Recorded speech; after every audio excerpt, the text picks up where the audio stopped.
Good afternoon, ladies and gentlemen here, and welcome and to Henning for this occasion and giving us time and being here now. And I think it's a privilege for all of us to have you here alongside your exhibition here. So welcome to Dhaka, welcome to Bangladesh. And of course, Bangladesh is not new to you, and we're all excited to hear about it. Ladies and gentlemen, the format is very simple. We will briefly talk about her experiences, and then we'll come to the floor, depending on the time that we have, our journey with Henning. Thank you very much for having me here. It's a great honor. And also, I would have never thought of it 50 years ago, because it is 50 years. I wasn't in Bangladesh, and I've come back yesterday on Victory Day. Thank you. And so what we would do is we'll give you a short bio about her, brief bio, and we checked with her on that as well in the beginning. Henning was born in 1945. Her career began as a photo reporter in the late 1960s. And for Bangladesh, that was a very turbulent time as well, 1960s. With a journey through Trans-Siberian Highway, spent several years in Southeast Asia in the 1960s. She had her work spread over Hong Kong, Vietnam, Laos, Thailand, Philippines, and Borneo jungle. So very much in the Asia region. But also, between 1999 and 2005, she photographed the 38 bridges of Paris and worked in other countries in the Arab Peninsula. She also photographed aboard a French Navy ship on an anti-terror mission, and photographed an architecture restoration, urban development project in Yemen and Palestine for the Aga Khan Foundation. In 2011, she was an artist in residence at the French Consulate General in Jeddah, Saudi Arabia. She has also worked in Marrakesh and Morocco. She has had exhibitions of her work over the years in Paris, Arab Peninsula, and the Middle East, and in Italy. Her photography has been published in Vogue, Le Monde, Elle, Bunte, the New York Times, The Observer, Paris Match. But most interesting for us, in 1971, she was in Nepal when she heard about our liberation war in 1971, and that the international press was banned. And of course, she'll be talking about it more, so I'll keep it brief here about the experience here. She decided to go to Calcutta and enter Bangladesh borders. She mentioned somewhere that she wanted to witness history in the making. Anne's images of Bangladesh during and post-liberation war has been rediscovered after 50 years. The exhibition, which is on here, on Bangladesh, is currently in Musée Guimet in Paris and also in Bangladesh. The selection here is representative of all the events witnessed by Anne during her 2 visits. Within the audience, we have freedom fighters and also a lot of people who have had memories and history of the Liberation War. And some of you already know and have met 50 years back or 52 years back. So we will have a brief discussion with them also. And after the discussions, we will, of course, look at her work and the exhibition that is on here. So without further ado, I'll start off. And maybe what the first question is about, what inspired you to be a photographer? Maybe a very cliche question, but in terms of your own childhood or in terms of how you grew up, very briefly, how you decided to come into photography. You may see there are photographers here, professional photographers within the audience as well as journalists. So start off with that. Well, in my early childhood, we read a lot in my house. There was no television. We looked at magazines, read the news, and from very early stage, I was fascinated by what I saw in Paris Match or in Life or in Time magazine. And I remember distinctly a double spread of Russian Soviet apparatchik on the Kremlin wall watching the celebration of the October Revolution. In 1956, it was the uprising in Budapest in Hungary. And also, this also struck me very deeply. I always kept up with the news later on. And I started working in another field, but very soon, when I was still watching the news and looking at what's happening in the world, I thought, I don't want to watch it. I want to be part of it, and I want to document these events. And that's when I took a short training in photography in a photo studio in Paris. And then I left for Vietnam to document the war at that time. Later on, I went to Bangladesh. That was in 1971, which is what we're now going to talk about. I was in Nepal. I had been working there photographing for a month, 6 weeks, and I read a dispatch from the French AFP, from the bureau chief in Delhi, and I saw he was in Calcutta, and that's how I found about what was going on in Bangladesh, and that the Pakistani authorities had closed the country to the press. And obviously, when you close a country to the press, it's because you have something to hide. There were already rumors of massacre, so I decided immediately to fly to Calcutta and see how to get into the country. So I flew to Calcutta, and after several failed attempts to enter Bangladesh via Jessore, I teamed up with 3 other members of the press. One, Dennis Neal from Associated Press, there was Patrick Forrest from CNN, and Michel Laurent from Gamma Press photo agency. And we rented a car in Calcutta. We took 3 jerry cans of petrol, and we decided to try and cross the border further north because the BSF didn't let us through in near Jessore. So this is what we managed to do, and we reached the border, and we had to convince the BSF to let us in, but it was all right. And soon after, our first contact with the fighting, the liberation forces, Mukti Bahini, was a sort of makeshift observation post, bamboo, and there was a very tall flag flying, a Bangladesh flag, and a few Mukti Bahinis stepped out. There were, old guns. They were sort of incomplete uniforms, but they came out and they said very proudly, they said, "You are now welcome, you are now in free Bangladesh." That was our first contact with today, what has become your country today. From there on, we proceeded to Chwadanga, where we met Dr. Ashraful Haq Jorder, who briefed us on the situation and advanced both of the freedom fighters and the Pakistani forces. And you have a photograph of him in the exhibition. And he helped us carry on to Kustia. First, we went through Chwadanga, and we saw a house, which is wrongly captioned as being in Kustia, but apparently it's in Chwadanga, that had been shelled by Pakistani saber jets. From Chwadanga, we took a train to Kustia, and in Kustia, we took a tour of the town, and Kustia had recovered it had been attacked by the Pakistani army, which had been driven out of Kustia. We were taken to the jail, where you had some Pakistani military who were prisoners, and I remember one saying to us, we didn't realize we were hated that much, this side. They really didn't know. Then we proceeded further. The aim was to go to Dhaka and move in and move out as quickly as possible to break the news blackout. So we were proceeding at a pace. Out of Kustia, we had to take a barge because the bridge had been bombed, and we took another train to proceed to Pangsha. In Pangsha, there were large crowds who had heard that we were on our way, came to the station and told us, and that was not only in Pangsha, that was everywhere where we stopped. Large crowds gathered of young men, and they said, "You have to convey to the world our need for modern military equipment." In Pangsha or Kustia, a young man came on the train in our compartment and said, "I'm coming from Dhaka. They're massacring our civilian population, and I'm a student. My professors were murdered.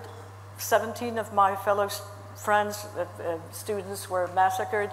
They're raping women. You have to convey to the world. You have to intervene. You have to convey our plight, and we need foreign help."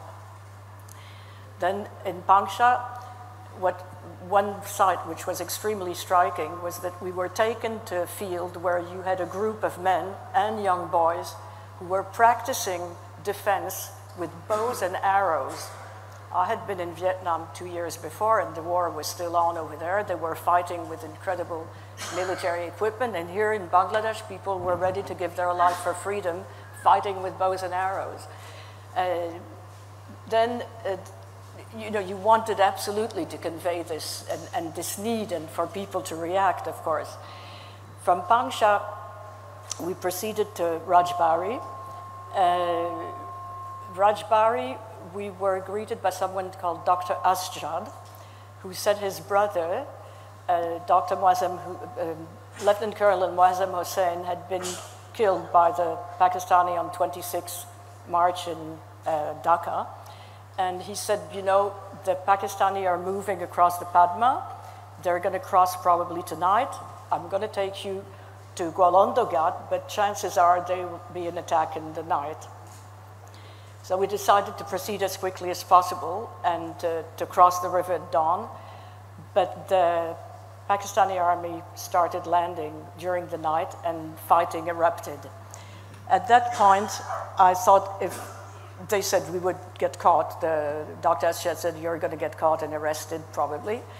And I thought, well, then the news won't come out. So I let my colleagues go ahead, and they had protection from their own, you know, CNN, Associated Press. I was a freelance. And I thought, well, if I lose my equipment, if I'm arrested, what's the point in having come all the way here? And something most people here wouldn't know because they're younger than those days is that, at that time you had roll film, and you had to take the film physically out of a place. There was no internet, there was nothing to convey the news unless you took your papers, if you were a writer, or took your film out and sent it somewhere to have it sent to your country, have it processed, published, printed. So I decided to return on my own. And there was a heavy fighting going on. A lot of people, I think from a police regiment, call it what you want, had defected to the Pakistanis, seeing that they were sort of probably going to overtake Rajbari. And at that point, I was helped out of Gwalondo Ghat and put on a train for me, but actually it was, of course, filled with refugees. By the time it left, it was like 2, 3 o'clock in the morning. And it took me back from Kushtia. I proceeded again to Shwadanga, where, fortunately, the car we had rented and asked to wait for us for 3, 4 days was still waiting. So I was able to get the news out. Within 4 or 5 days, we entered on 6th or 7th of April, and I was back in Calcutta by the 10th night, something like that. And that's where I was able to give out my films and the films of my companions, colleagues, and their papers. So that was how we get the news out. That was quite an experience. It was fascinating. It was fascinating. When no, please don't, because I know there are some freedom fighters among you, and you're the one who had the courage and determination. For me, for the press, it's very easy. We made the choice. It's not courageous. If you don't have courage, you don't do it. If you do it, you don't think of it. But we have a choice to come out. And we come out, you know, and go home. And when we leave behind people who are fighting, who are losing their homes, refugees, fighters, many of them will die. Many of them will be displaced for long, long stretches of time. Very often, when I look at my pictures today, and it's for Bangladesh or elsewhere, but you only realize through the years, and you think, what happened to these children? What happened to these people?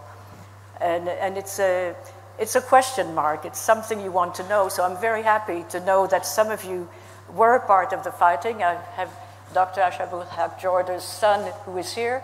He says he's not on the picture, but he was watching from behind a window, myself and my colleagues, you know, who were sort of talking to his father.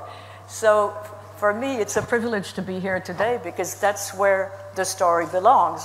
I can say tell the same story in France or in America or somewhere, but it's your story. So I'm very happy and I'm very honored to be here today, and thank you for having me. So, and were you able to see any particular, or be around any particular battle at that time in April when you were here? No.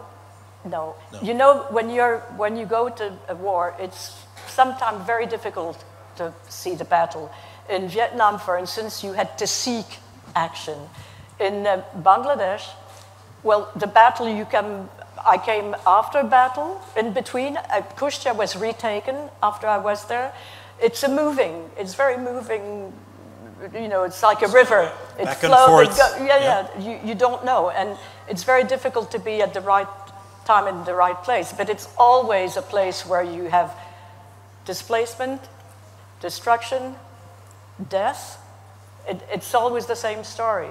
And whether you see it and whether it's happening under your eyes, what you show, the ruins, the refugees, the fighters, it's a symbol of what happens in a war. And everything that is behind it carries a fantastic weight. So tell us a bit more about some of the iconic images. I mean, you said a bit about it, the bows and arrows, but also the usual question about the, you know, one person. Yes, that's amazing. But also others. I mean. Others, but he wasn't the only one. But that young man is walking briskly. You know, he's turning a little bit his head, so you see his face, but you see his back, and you see, you know, his step, how he's moving on. And he's carrying an old Lee Enfield 303 rifle slung across his back, and he has a little bag with him, a wicker basket and a canvas bag, and you can see what energy and what will he has to walk towards his combat unit. Obviously, he's going to join. And he wasn't the only one. There were many of them, and they all had the same very rudimentary equipment. Also dressed, you know, bare-chested, wrapped in a lungi. Some were barefoot. So that was, of course, extremely striking as well. And the refugees, on foot, horse carts, by train, but all of them had left behind what made their lives, their homes, their villages, you know, the land they were tilling, and they were all moving towards an uncertain future. Some of them were for years probably in displacement in refugee camps. And that's where, you know, I ask myself when I see these children, mostly the children, I say, what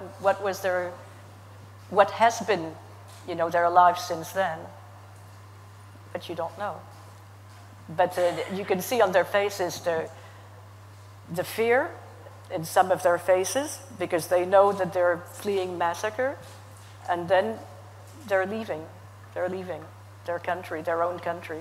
There's an image with black flags along the road. Tell us a bit about that. What was the flags for? The flags were put up on bamboo poles in protest of the massacres that had taken place in Dhaka a few days before.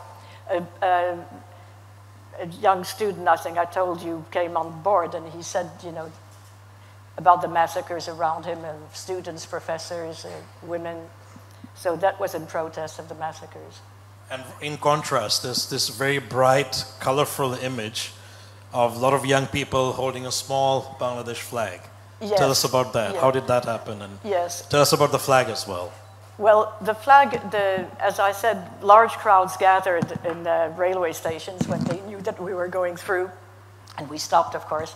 And these men came and presented me with a flag of Bangladesh, on which in those days you had the outline of the country. And they gave it to me. And today, this flag is exhibited in Musée Guimet in Paris in a showcase, along with the photographs, the same that are exhibited here. And it's very moving for me as well to see the image of the people who gave it to me, and then to see it there 50 years later. And I kept it very preciously. I never mislaid it. I knew exactly where it was, and I knew exactly where to get it in one of the drawers of my work table. It was always there. It wasn't in the set of questions, but I'm very curious to know that how did this all come about? I mean, the rediscovery, and how did that happen after 50 years? That happened completely off chance. The Rajiv and Nadia Samdani Art Foundation were, I think, preparing to celebrate the 50-year anniversary of the liberation of Bangladesh and of Bangabandhu. And they heard that I had, one picture had been seen, a color photograph of Sheikh Mujibur Rahman. So they got in touch with me and started looking in my archives, and I found those pictures I had taken of the first Awami lead council in April, held in April 1972. They were amazingly preserved because they were preserved in good condition. We don't have the same change in temperatures that you have here, but still. And so they are here. They're very vivid colors and very different moods of Sheikh Mujibur Rahman. And then Rajiv and Nadia asked me whether I had other photographs of Bangladesh. And I said, yes, I was there a year earlier, and I, went into Bangladesh in April 1971. So that's how, it all started, and I'm very thankful to them and to CRI for helping all this to happen and for my being here today. So thanks to Sandhani Foundation for rediscovering Henning. So taking a cue, you were talking about Bangabandhu, and we do have two sets of images here. One, a set from 1971 and then post-1971 about Bangabandhu. And how did you know about that, and how did you decide on the time? Tell us a little bit about the background of that particular visit. Well, it seems I'm always next door to what's going to happen. So, I was like in Kathmandu when I heard of what was happening in Bangladesh, and I was in Calcutta when I was told about this large, important meeting with Sheikh Mujibur Rahman. So I decided, of course, to fly to Dhaka, and I thought I would want to see the country as an independent country. And this was in 73, 1972. 72, yes. Okay. And of course, I wanted to see the man who had led his country to independence. So I went to the meeting. There was a huge crowd, very, very large crowd, very attentive, very concentrated, very, listening to Bangabandhu. And I was very struck. I was struck by his charisma, by the vigor of the delivery of his speech, and by the way he could change mood.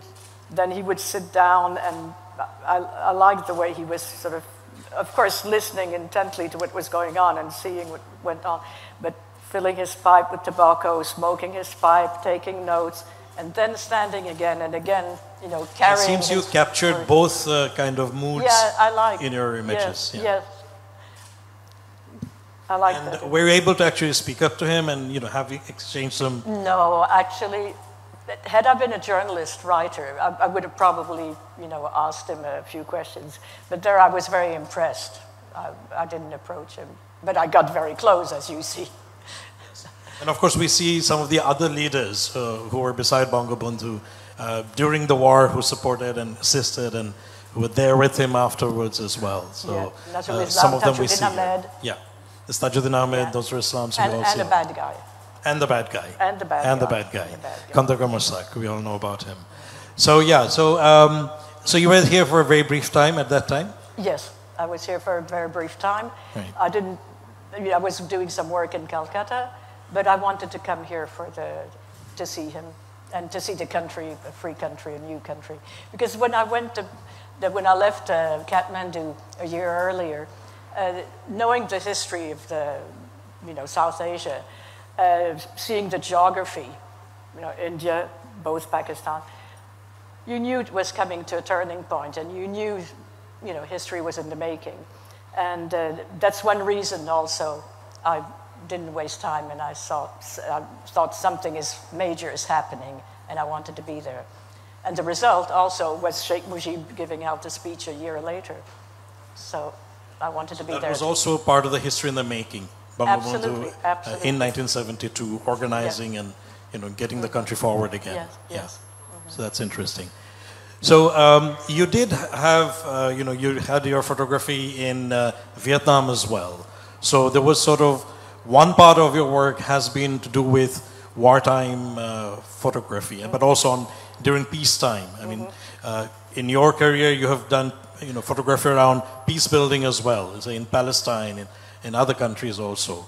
So are there special features in terms of when you're actually doing photography during wartime, or how do you capture what you want to capture? Well, wartime, besides Vietnam and Bangladesh, I didn't return to war. I'm not a war photographer.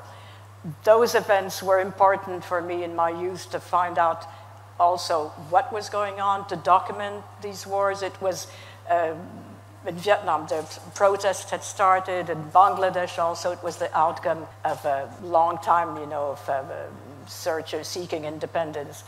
But then I turned to other subjects, and I'm interested in street photography, portraits, architecture, and still today I can switch from one to the other. And photography is always about capturing a moment, a mood, about a very quick instant. It makes it unique, and it makes it also, you keep it, you preserve it.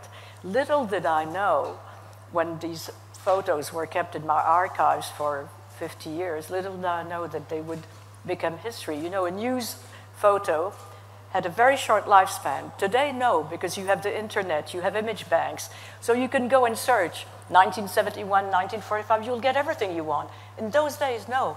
The pictures, the photos, the text, they were published, and they were forgotten. It was in a newspaper, in a daily, or in a weekly, or in a monthly, and finished.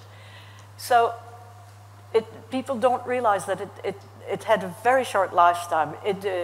It disappeared. And then 50 years later, it reappears at history. That's what makes it interesting. When you're young, you don't see things changing. You think they're going to stay as they are. And then you look at the pictures you took a long time ago and you say, oh, God, it has changed. It's not the same world. So that's what happens also with photography. You preserve an instant, a moment in time, a moment in the life of someone, and you preserve it forever. Whether it is seen by family members or it comes out as news again or history. But there is something about photography which is, there's something sort of magical. You take that image, it's there forever. In the audience, there are also photographers as well who are clicking away. So are you still doing photography? On what kind of camera do you use? What are you sort of working on these days? They don't need publicity, but I use Nikon. I have an excellent lens, a bit heavy, but I still use it, of course. And You're still working? I'm still working. Of course, you never stop. It's like painting. It's like art. Why should you stop as long as you can do it physically? So. And any kind of choice on black and white or color or I've switched to color a while ago, but I like black and white photography. But I started shooting in color when I started shooting in the Arabian Peninsula, because the scenery was stark. It was the sand, the sea, very little vegetation. And then I realized that one day I was shooting in the desert, and there was this sort of palm tree standing out, but it was zinc and it was red. And I thought, if I do it in black and white, it'll look like a palm tree. If I shoot it in color, it looks like a red zinc palm tree. And everything, the color that was added in this part, of all the countries, you had to shoot it in color, otherwise it didn't come out. And it was part of the mood also. It was, and you know. That's exactly what we also see here as well. I mean, like the 71 images are in black and white. There's certain different kinds of mood there, of course. But it goes with the mood, Exactly. When I saw Sheikh Mujib and, with the video, vibrant I was colors. carrying black and white film. I have a few black and white shots, but I thought, no, this doesn't go with the mood. You have to adjust with the mood. That's why now I shoot in color. So we'll now slowly move on to the audience here. And my name is Nosher Rahman. I've got two very quick questions. Clarity of your recollections is quite remarkable. Is that specifically around your trips to Bangladesh, or do you remember most of the events around momentous events that you photographed with the same clarity? That's the first question. Second is, the 70s was obviously a very analog time. Do you remember when you heard the news of the assassination first time? You photograph a lot of places and you spend time, or you come for a specific event. You don't always go back to these places, like Bangladesh, or I photographed, throughout the Arabian Peninsula, and then you will do other subjects, other places. Maybe an event will bring you back. Look, I'm here, I'm back. What brought me back is the celebration of the 50th anniversary of independence and Sheikh Mujib's, celebration, commemoration. So sometimes there is something, a specific event that will bring you back to a place where you have been to a long time ago. I was shocked. It was, of course, everyone was shocked. It was something that was, you know, stupid to say unexpected. A murder, assassination is always unexpected. But it was a shock because after seeing him, and it was so short time after he had led the country to independence that you could not imagine that this would happen so quickly. This is Purimal Palma. I come from the Daily Star newspaper. So you were in Bangladesh latest in 1972, and now you're here. So to Bangladesh, you're visiting. What is your impression? The Bangladesh that you saw in 72 and the Bangladesh that is here now you are visiting? Well, I arrived yesterday morning, so after 50 years being away, so it would be very difficult. What I see is, of course, development, a large city, you know, flyovers, buildings. But what struck me most is that I arrived on Victory Day. So I wanted to photograph that, and I went in front, you know, on the avenue in front of Parliament House, and I was able to take photographs of people strolling, dressed in green and red, women with flower wreaths. And that's a sort of consecration 50 years later of what I saw and witnessed in 1971, 1972. My name is Christina, and I'm also a photographer. My question to you is, when we take pictures, we sort of look for something. We sort of look for maybe for a look or for an emotion. So I just want you to say that during the victory, what you were searching for in your pictures, and what the people you took photographs of, what were you searching in them? Was it a victory, or what was it? Well, the picture is about the photograph. It's about capturing a mood, capturing the personality of someone, showing, documenting, conveying. It's a chance because it's something that you can see. You can interpret it the way you want, of course, like you know, some writing somewhere sometimes. But it's a way to make a moment in time unique. So that's what I like in photography. And of course, it's about capturing the mood of whether it is a place or the personality of someone or a street of an event. Yeah. Let me welcome you to Bangladesh, and there are freedom fighters here who participated in Chuadanga, in Kustia, exactly the time you were there. We were not lucky enough to meet you, but at least 10 of us are here who participated in the attack on Pakistan Army in Kustia, which you saw they had retreated at that time. And some of them are wounded, some of them are great health, some of them very poor health. Introducing my friends here, Mahbubuddin Ahmad, Bir Bikram. We fought together in the war. My name is Tawfiq Elahi Chaudhary. I was a small freedom fighter during that war too. Then Hannan, he was in Kustia war. He comes from Chuadanga. Dulal, also, they all fought in the Kustia war. And then Sattar, he fought in Kustia war too, both of them, other than Mamun.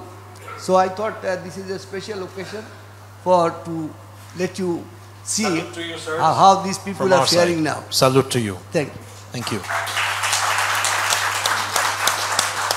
I have two questions. I have seen in your photographs pictures of Vietnam War, where you know the American army dressed up like a professional army, going with a bullish attitude, but they lost the war. In Bangladesh, I'm sure I would like to hear, the people are very ordinary. They didn't have any of those weapons to give confidence that this war can be won. So what was your impression? Did you see anything special among these Bangladeshi? They are not soldiers. Basically, they were ordinary people that you came here. And were you certain that will be able to make it to independence, victory? Thank you. Well, no, Bangladesh, I was in Vietnam, modern weaponry. I was here, and you had the basics going down to bows and arrows. Those were the two only places to witness, a war situation. And obviously, Bangladesh was the only one where I saw people with such elementary equipment, military equipment. That's why everywhere we went, the young people were asking for modern military equipment. But this showed the courage and determination of the people. And there was no end to it. That's why, you got liberated in the end. Thank you very much for giving us, I would say me, because I am a freedom fighter, because they are all freedom fighters. I and my friend, we have had the opportunity of fighting the whole of the War of Liberation in a particular area which is called Southwestern Command to begin with, and we ended up from Kustia to all the way down to Khulna. And we had the singular opportunity of having destroyed one of the fiercest contingents of Pakistan Army by bamboo sticks. You believe it or not, you go to Kustia, you go to Chuadanga, you go to Jinaida, and you go to Mehedpur. It's the same story. People were fighting with 303, whosoever could get hold of it from the policemen around, or were fighting with bamboo. And believe me, the contingent known as 27 Baluch Regiment, they are supposed to be a motorized unit, 10 times stronger than a normal infantry unit. They were 200 in number, and they had all firearms, including long-range artillery. They fired on us. We did not fire on them. We had only 303. We could not resist them.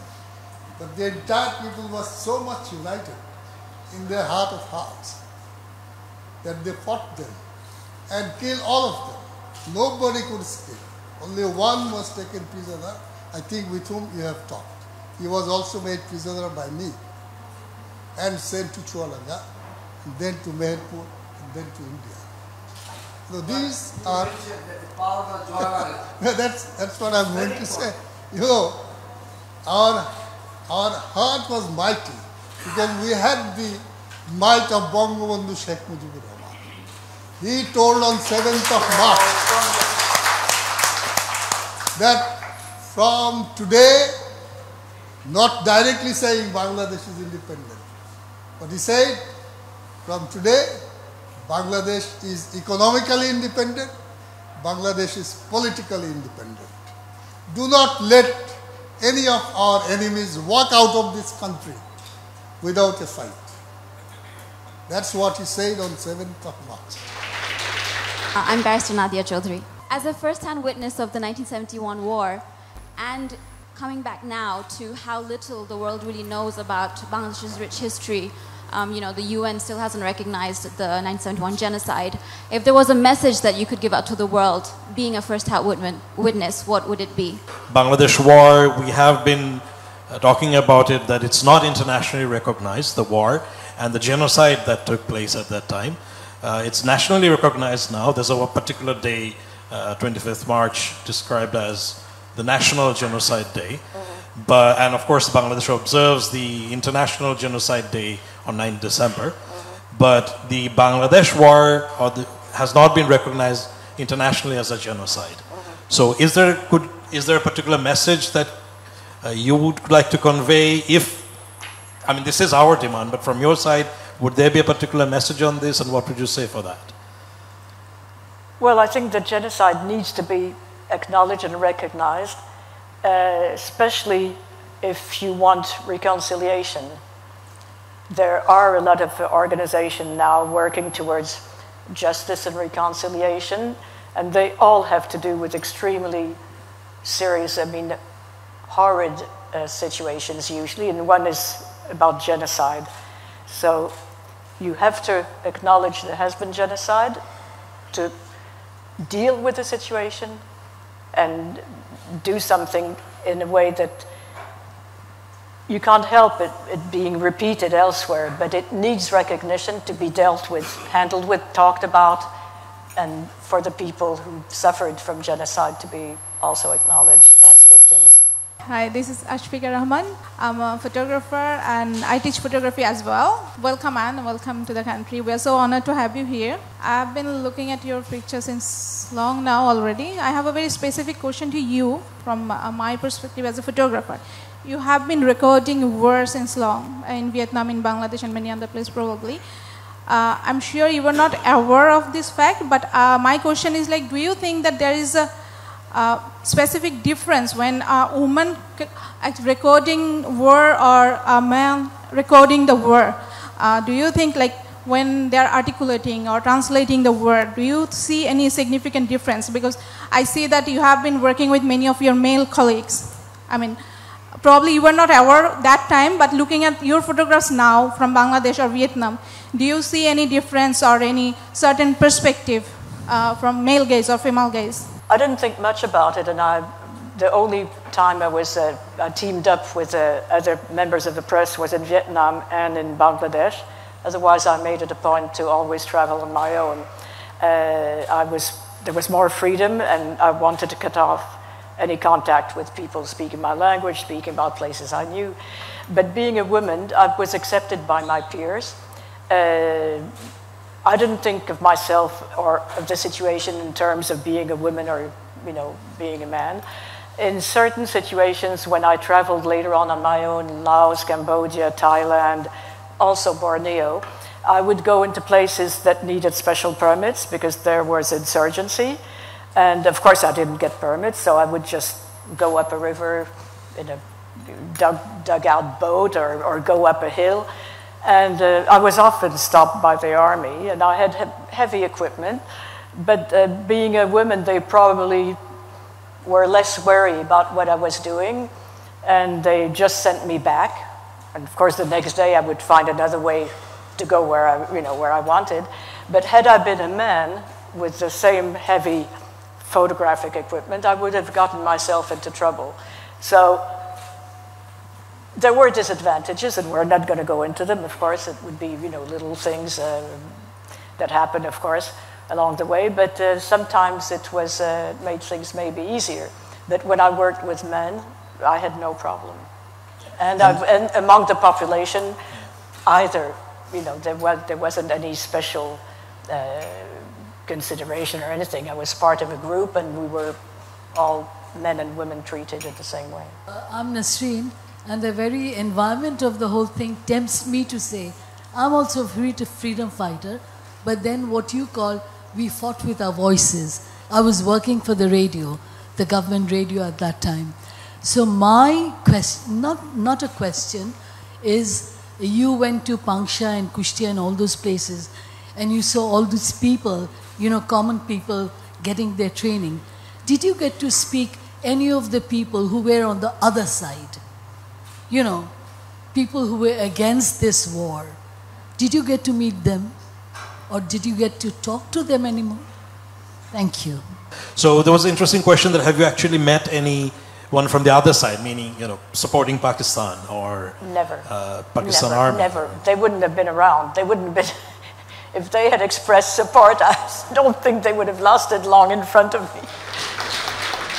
We talk about humanity. We talk about cruelty, etc.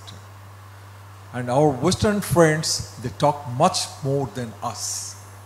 How do you take it when the killers taking shelter in the Western countries years together? How do you take it?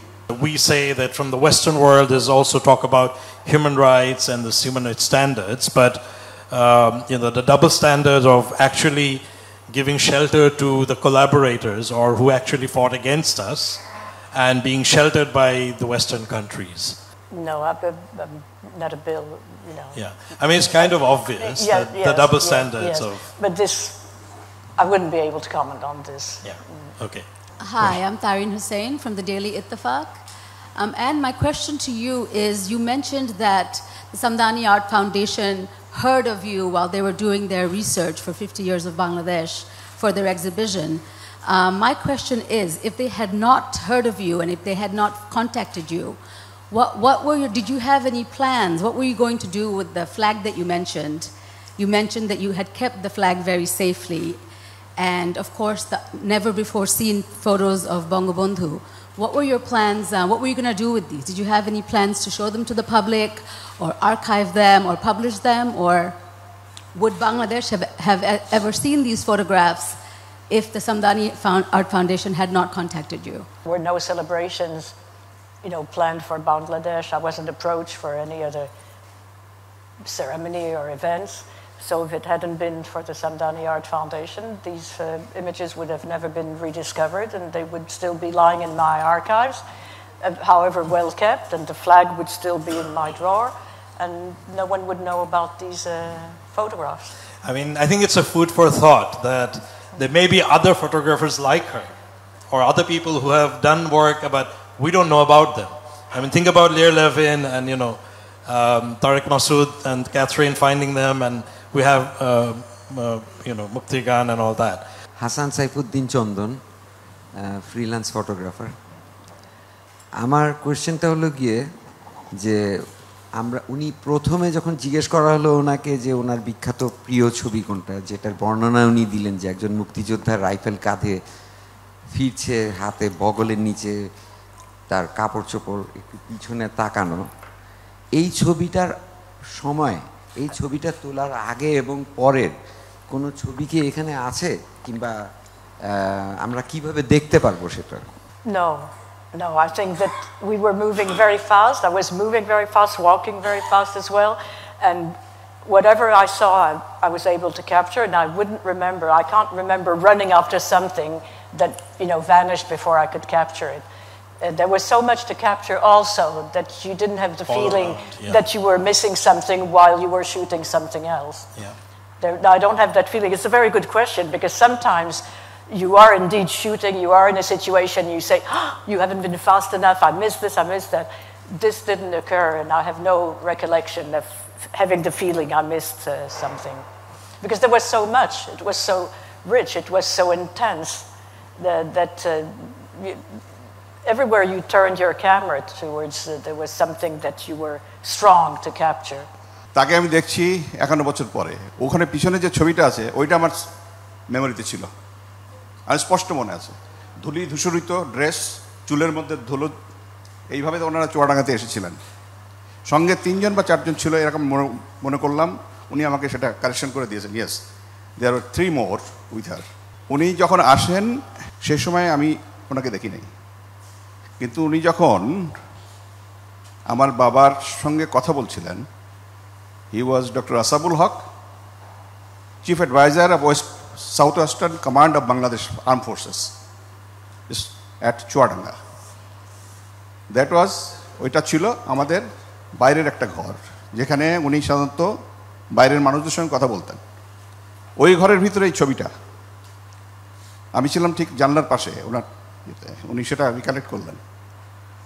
তো আমি I am so proud যে আমি তাকে দেখতে পাবো। গার্ডিয়ানে যখন তার ছবিগুলো দেখি আমি, তখন আমি চমকে গেছি যে এই চেহারাটা তো আমি চিনি নাই, কিন্তু এখানে এই ছবিটা যখন দেখলাম পিছনে যেটা আছে, আমি পুরোপুরি রিকালেক্ট করলাম, রিকালেক্টেড ফ্রেশ। তো যাই হোক, আমার যতটুকু মনে পড়ে সেই সময় দর্শনা গেদে দিয়ে কলকাতা থেকে যেসব সাংবাদিক বাংলাদেশে ঢুকতেন, সরাসরি ওনারা আসতেন চুয়াডাঙ্গাতে, সেখান থেকে তারপরে তাদেরকে অন্যান্য জায়গায় যাওয়া হতো। ওনারা গেছিলেন কুষ্টিয়া হয়ে একদম রাজবাড়ি পর্যন্ত। আমার যতটুকু মনে পড়ে 30 তারিখের পরের থেকে চুয়াডাঙ্গাতে বিদেশি সাংবাদিক আসা শুরু হয়।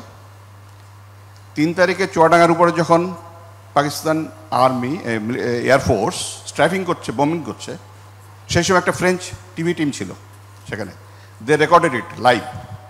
ওনাদের সেদিন চলে যাওয়ার কথা, কিন্তু ওই যখন when they about to leave, তখন ওই স্ট্রাইফিংটা হয়।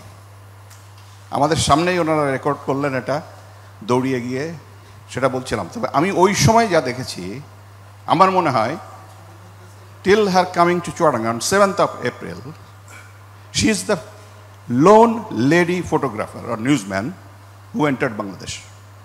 আমি এটা তাকে বললাম।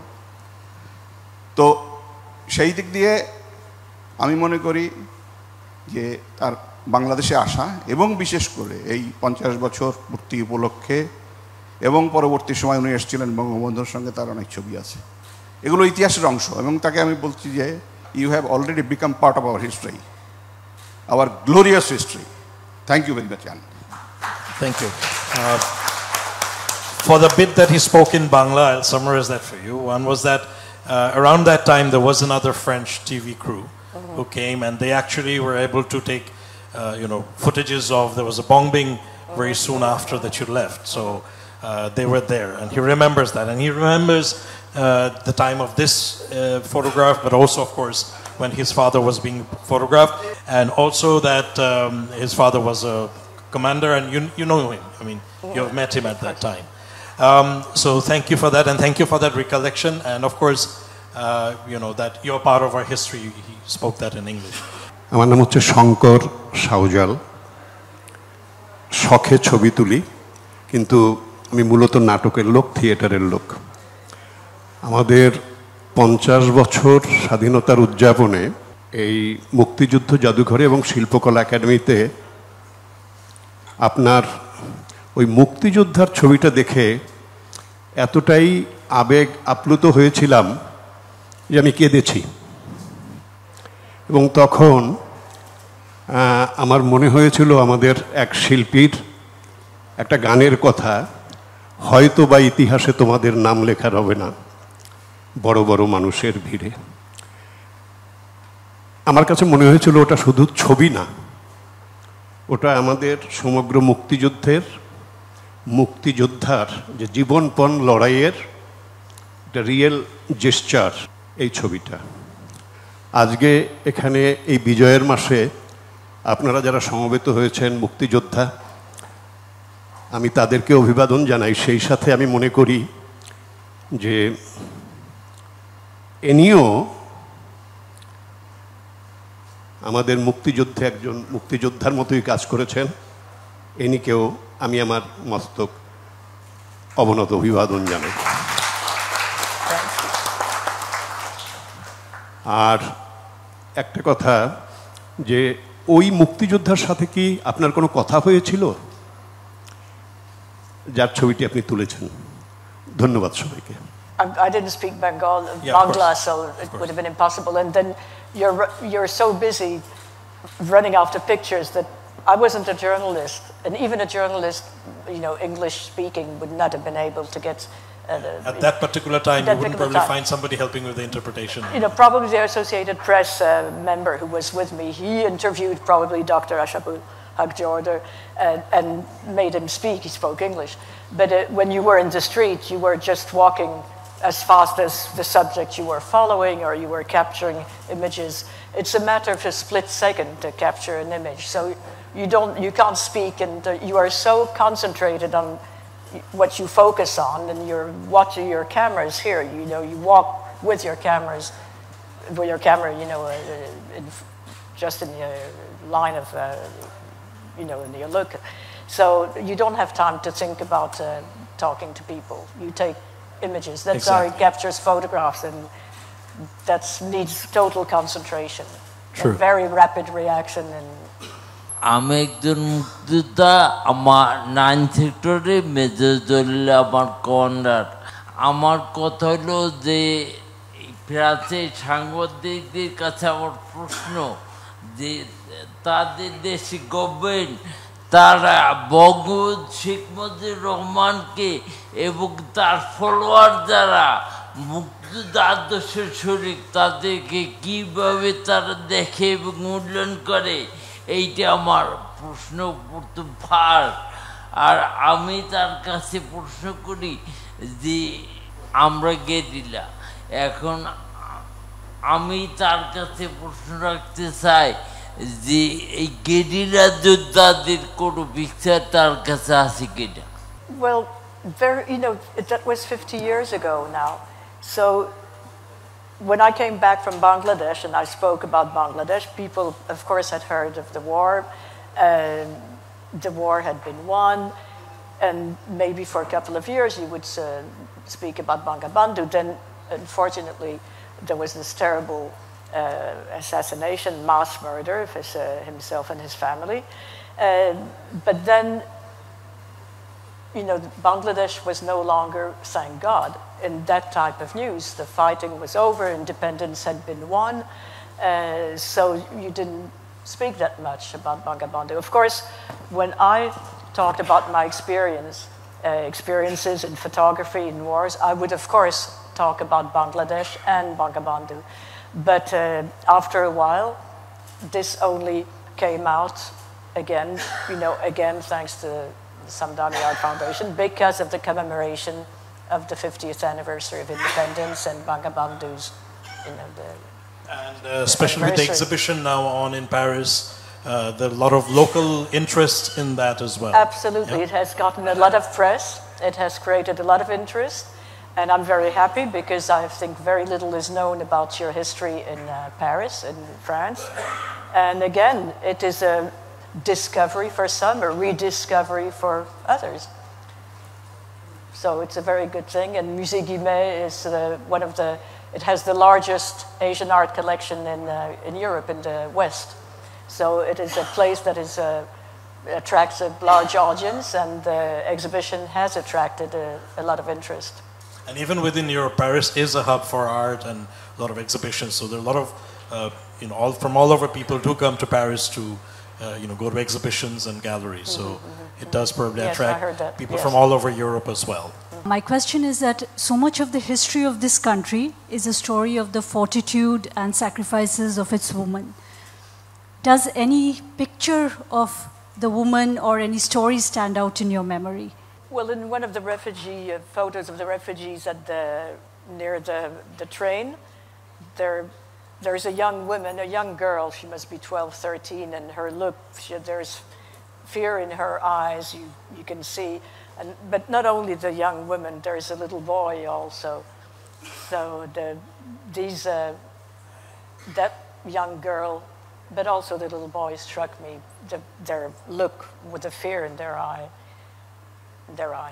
And again, it was probably a split moment that they were just passing by. They were in the cart moving, right? They were on the move. Yes. Yeah? Yeah. So it was a brief time that you actually saw them and just captured that moment. Yeah. So with that, we'll be concluding now. Thank you. Thank you for having me here today. And I'm so happy that these images are here, presented in Bangladesh in the Liberation War Museum. And, you know, all this had to happen in a way. It happened that they were rediscovered. It happened that they're shown here. It happened that they're shown in Paris. So it's a sort of the circle, you know. It's a full circle. Absolutely.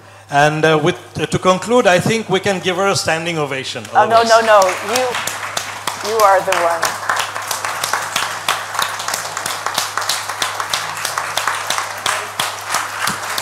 Thank you, Anne. And with that, we close the evening. You have Thank you, a very Asif. good evening, all of you. Thank you. Thank you, Asif. Thank you very much.